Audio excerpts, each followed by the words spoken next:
Hey, Fred Minnick here, and I'm about to crack open what was my Rye Whiskey of the Year last year's Sazerac 18-year-old. This year's 2021 Buffalo Trace Antique Collection. Will it live up to what it was last year? Giddy up!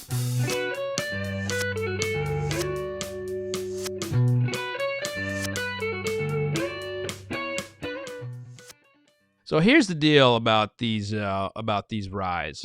These ryes have been these were distilled in the spring. Oh man, it's so good. In the spring of 2003, and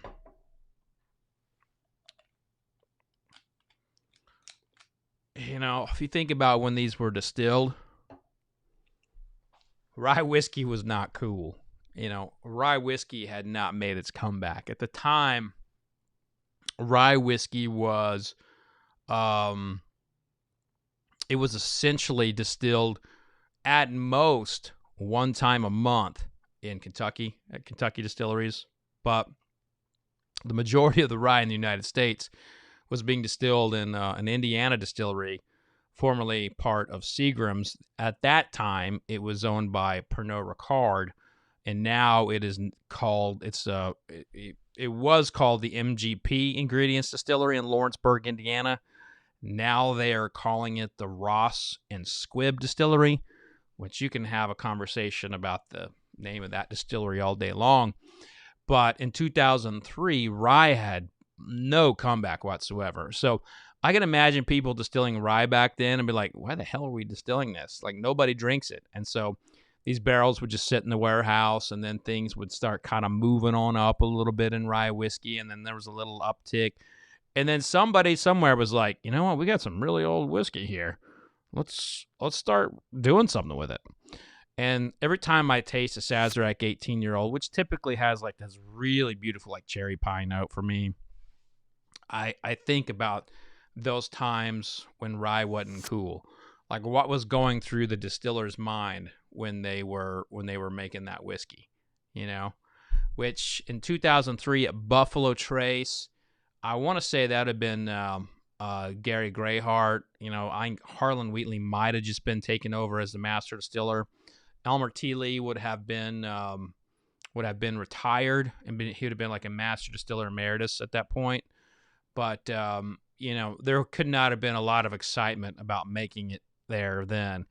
And now when people make rye, you got a home for it. And so this is a little bit of an ode to the Kentucky distillers. The Kentucky distillers doing their thing when it wasn't cool. So here we go. Oh boy, it's got that kind of barn wood, kind of dusty smell. I love that. Ooh, a little bit of anise in there. Actually, a lot of anise in there. Some elderflower.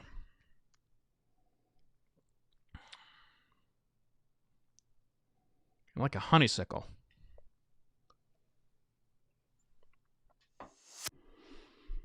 Oh, man. Oh, that is good. I just grabbing my tongue and just like mouth coating it. It's just all over my tongue. It is vibrant. It's like the bubble gum from back in the day, snap, crackle, pop. I can feel it on every part of my tongue. It is layered. This is beautiful. This is an elegant whiskey. This is one that it's 90 proof. So it's 90 proof, and I think that at cask strength it probably would be, you would find notes in there that you wouldn't find approachable. Like this cherry note could be like an overly cherry cough syrup note, but with the right amount of water in here, and however they batch this, I think this is as perfect as this whiskey could have gotten. It is really nice.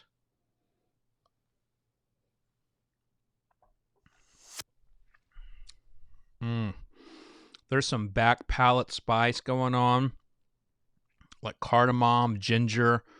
There's some like Jamaican jerk here, like the Jamaican jerk you would find on a chicken, like the chicken wings.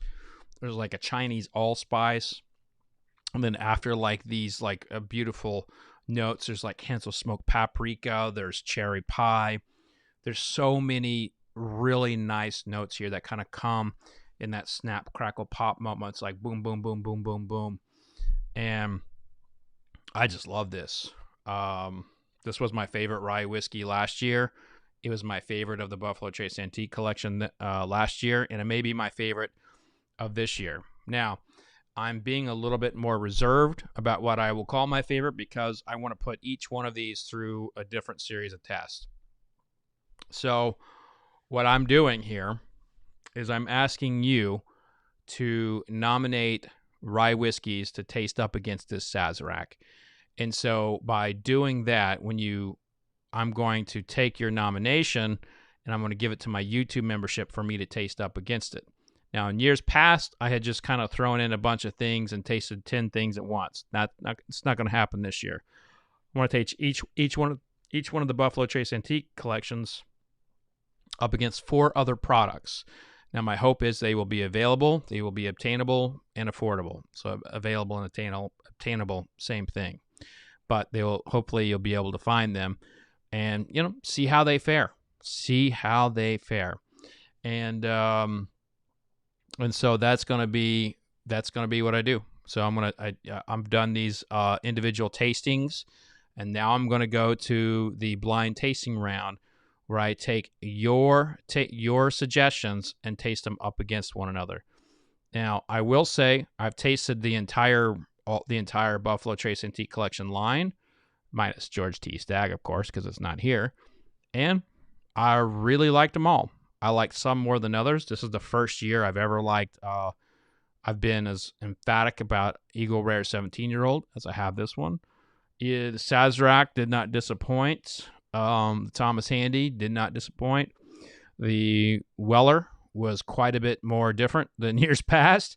So I would say that this year's Weller is the one outlier, but it's an outlier that I happen to like, that I think a lot of whiskey drinkers will too.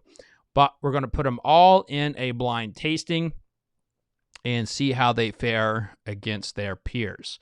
But that's going to do it for the Sazerac edition. This 18-year-old won over my palate. Once again, it's absolutely delicious. It's complicated. And we're going to see how it fares in a blind tasting against other rye whiskeys around the same proof. But that's going to do it for this episode, this tasting. If you'd like to become a subscriber, click that subscribe button. Learn more about me. Go to fredminnick.com. I don't just do YouTube. I've written 7 books, 3 of which are on whiskey, 1 on rum, 1 on mead, 1 on my time in Iraq, and 1 about beef.